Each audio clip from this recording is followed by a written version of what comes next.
G நமஸ்தே. வணக்கம்.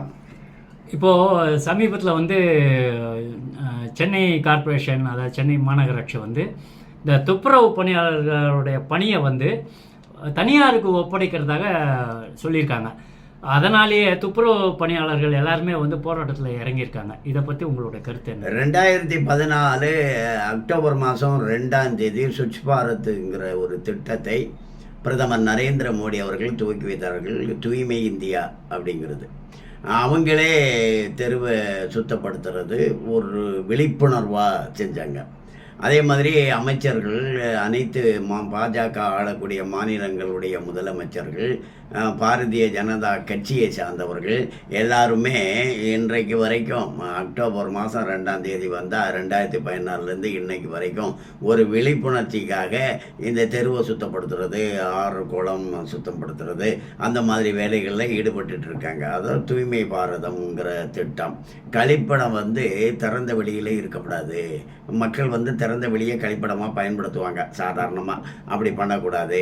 அதனால வீட்டுக்கு வீடு கழிப்பிடம், பொது கழிப்பிடம் இதெல்லாம் மத்திய அரசு நிதி கொடுக்குது. அதோட தெருவை சுத்தமாக வச்சுக்கிறதுக்காக, நகரத்தை சுத்தமாக வச்சுக்கணுங்கிறதுக்காக, வாழுமிடத்தை சுத்தமாக வச்சுக்கணும் அப்படிங்கிறதுக்காக மத்திய அரசு நிதி கொடுக்குது. மத்திய அரசு நிதி யாருக்கு கொடுக்குதுன்னா பஞ்சாயத்துக்கு கொடுக்குது, டவுன் பஞ்சாயத்துக்கு கொடுக்குது, நகராட்சிக்கு கொடுக்குது, மாநகராட்சிக்கு கொடுக்குது. சென்னை மாநகராட்சிக்கும் மத்திய அரசினுடைய நிதி வருது. மத்திய அரசினுடைய நிதியில் தான் சென்னை மாநகராட்சி இந்த சுத்தப்படுத்துகிற வேலையை செய்கிறாங்க. அந்த கழிவுகளை, திடக்கழிவு, அப்படி காகித கழிவுகள், பிளாஸ்டிக் பேப்பர் தனியாக கொடுங்க, காய்கறிகளை தனியாக கொடுங்க அப்படின்னு மக்கும் குப்பை, மக்காத குப்பைன்னுட்டு வாங்குறாங்க இல்லையா? இதெல்லாம் மத்திய அரசினுடைய நிதியில் தான் நடக்குது. அந்த துப்புரவு பணியாளர்கள் கூட மத்திய அரசு ஒரு சம்பளம் நிர்ணயம் பண்ணியிருக்காங்க. இவ்வளோ சம்பளத்தில் இவ்வளோ ஆள் வைங்க அப்படின்ட்டு. ஆனால் இவங்க அதில் சம்பளத்தை குறைச்சி கொடுப்பாங்க, அதில் சுரண்டுவாங்க, அதில் பணம் சம்பாதிக்கிறதுக்கு தானே திமுககாரங்க இருக்காங்க. அது இன்னும் சௌரியமாக இருக்கட்டுங்கிறதுக்காக இவங்க என்ன பண்ணுறாங்க, அங்கங்கே ஒவ்வொரு பகுதியை தனியார்கிட்ட கொடுத்துட்றாங்க. தனியார்கிட்ட நீங்களே துப்புரவு பணியாளர்களை வச்சுக்கிடுங்க, எங்களுக்கு இவ்வளோ துட்டு கொடுங்க அப்படின்னு கேட்டு வாங்கிக்கிறாங்க. அப்படி அங்கங்கே சென்னை மாநகராட்சியில் தனியார் நிறுவனத்துக்கிட்ட இப்போ ஆவடி பகுதியை ஒப்படைச்சாச்சு, திருவல்லிக்கணி பகுதியை ஒப்படைச்சாச்சு, திருவற்றூர் பகுதியை ஒப்படைச்சாச்சு. இந்த மாதிரி ஒவ்வொரு பகுதியாக ஒப்படைச்சிட்டு இருக்காங்க தனியார்கிட்ட. அப்போது தனியார்கிட்ட ஏன் ஒப்படைக்கிறாங்கன்னா, அந்த ஒரு தொகையை வாங்குறதுக்காக. முதல்ல ஒரு தொகையை வாங்கிட்டு தான் கொடுப்பான். அப்படி ஆக திமுக என்னது பணம் சம்பாதிக்கிறதுக்காக தான் இப்படி தொகையை வாங்கிக்கிட்டு தனியார்கிட்ட கொடுத்துட்றாங்களே. எங்கள் வேலை என்னாகும், எங்கள் ஜீவாதாரம் என்னாச்சு, நாங்கள் வாழ முடியாமல் ஆகிடுமே, எங்களுக்கு நாங்கள் பட்டினி கிடக்கணுமா, நாங்கள் சாகணுமா, ஏதோ ஒரு வேலை கிடைக்குது, ஒரு சம்பளம் கிடைக்குதுன்னுட்டு வந்தோம்.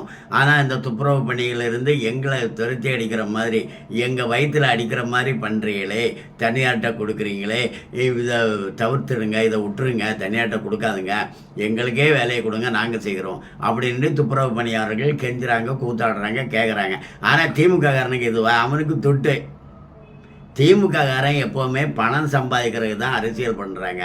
அவங்க பணம் எங்கே வரும் அதை தான் அவங்க கேட்குறாங்க, அதை தான் அவங்க தேடுறாங்க. அது துப்புரவு பணியாளராக இருந்தால் என்ன, மருத்துவ பணியாளராக இருந்தால் என்ன, டாக்டராக இருந்தால் என்ன, ஆசிரியர்களாக இருந்தால் என்ன, எல்லாரும் தெருவில் கிடந்து அழுறாங்க.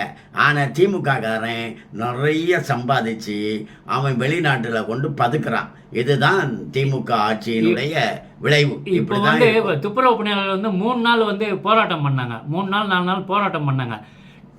ஊரே நாரி போயிடுச்சு அப்படின்றாங்க. வேற என்ன? ஊரே நாரி போச்சு, சரி, திமுககாரன் கிளீன் பண்ணட்டும். எதுக்கு போராட்டம் பண்ணுறான்னா, இவனுடைய பணத்தாசை காரணமாக தான் அந்த போராட்டம். அதுதான் அவங்க வாழ வழி இல்லை, நாளைக்கு வேலையை விட்டு தூக்கிடுவேன் அப்படிங்கிறதுக்கு எச்சரிக்கையாக அவங்க அதை செய்கிறாங்க. அவங்கள குத்தம் சொல்ல முடியாது. நீங்கள் ஊரை நார்னா திமுககாரனை கூப்பிடுங்க கிளீன் பண்ணுறதுக்கு, கவுன்சிலரை கூப்பிடுங்க கிளீன் பண்ணுறதுக்கு. கவுன்சிலர் குடும்பத்தோட கிளீன் பண்ணட்டும். கவுன்சிலர் குடும்பத்தை நீ சம்பாதிக்க பார்க்குறல்ல, சம்பாதிக்கிறதுக்கு தானே நீ ப்ரைவேட்டில் கொடுக்குற. கமிஷன் அடிக்கிறீங்களா? ஆமாம், கமிஷனுக்காக தான், சம்பாதிக்கிறதுக்காக தான் ப்ரைவேட் கொடுக்குறாங்க, வேற எதுக்குமே கிடையாது. அப்படின்னா நம்ம கவுன்சிலர் குடும்பத்தோட சுத்தப்படுத்தணுங்கிறது தான் மக்களுடைய கருத்து. நன்றி.